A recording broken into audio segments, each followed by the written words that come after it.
Hey, it's Tuesday, and I finally remembered to make a recording. This one's about deeds. I wrote it about 14 years ago.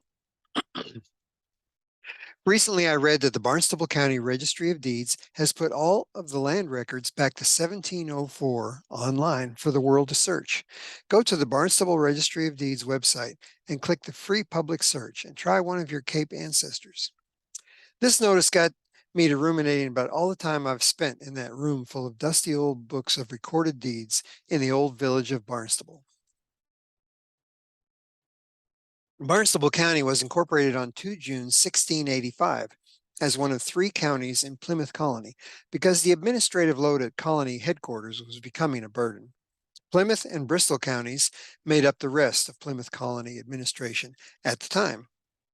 The history of Barnstable County by Deo tells us Sandwich, Barnstable, Yarmouth, and Eastham have been previously incorporated as towns. Barnstable was designated as the Shire town, where a courthouse was once erected, adjoining the old training ground on the south side of the county road.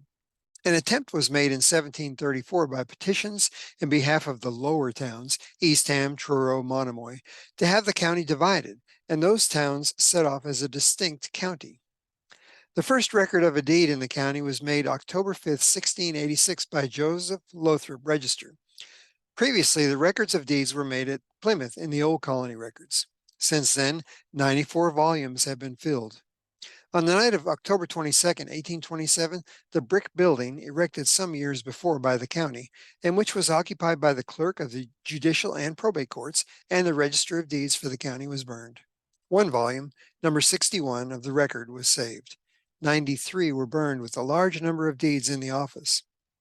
It then became the duty of the selectmen of each town to cause to be fairly recorded all deeds for conveyance of any real estate or any interest therein lying in their respective towns, which shall be brought to them for the purpose, and which shall bear date not more than 40 years back, and have been recorded in the registry of deeds of the county before the 23rd of October last. The said books of record then to be deposited in the office of the registry of deeds for the county, and to be as effectual in law as the first records destroyed by fire. I've inherited a number of old deeds from the family transactions. This transcribed deed is an example of the calamity. It was recorded twice, once in 1791, before the town of Dennis existed, and then by the Dennis selectmen in 1828. Deed, September 5th, 1791, and is recorded in the 44th Book of Records for the County of Barnstable, folio 127, and compared, attest, Ebenezer Barron, Register, Barnstable, Dennis, August 30th, 1828, recorded in the County Records Book for the Town of Dennis, number 1, page 50, and is compared, attest, Jonathan Nickerson, Register. Description.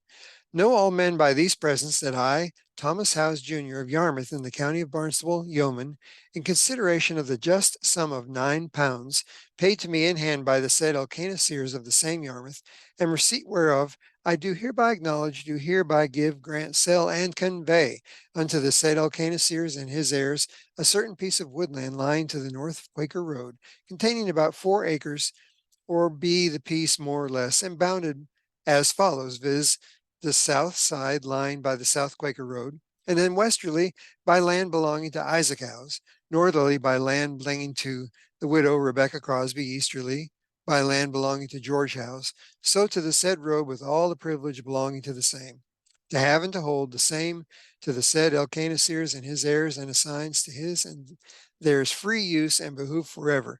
And I do covenant with the said Elkanah Sears, his heirs and assigns, that I am lawfully and the premises they are free from all encumbrances, that I have full power, good right, and lawful authority to sell and convey the same to said Elkanah Sears, his heirs and assigns, to hold as foresaid, and I will warrant and defend the same.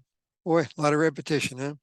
In the presence of George Howes, Thomas Howes Jr., Jonathan Howes, Bathsheba Howes, Barnstable, on the day and date above.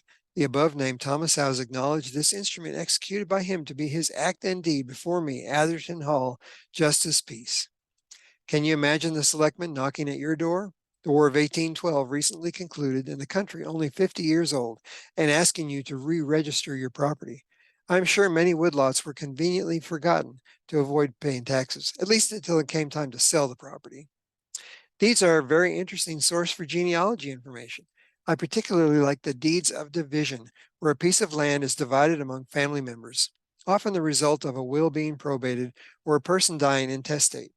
It's usually difficult to determine the exact location of a piece of land in these old deeds because the meets and bounds method describes the land by boundary owners rather than using a rectangular system of latitude and longitude with measured angles and distances used by modern surveyors. Corners for the meets and bounds method were often a stake and stones, and boundaries were often roads or stone walls which may no longer exist. In any case, dates and relationships are found throughout old deeds and provide an insight into the life of people of the time. The key to searching deeds is grantor and grantee indexes. A grantor is the person selling the property, and the grantee is the buyer.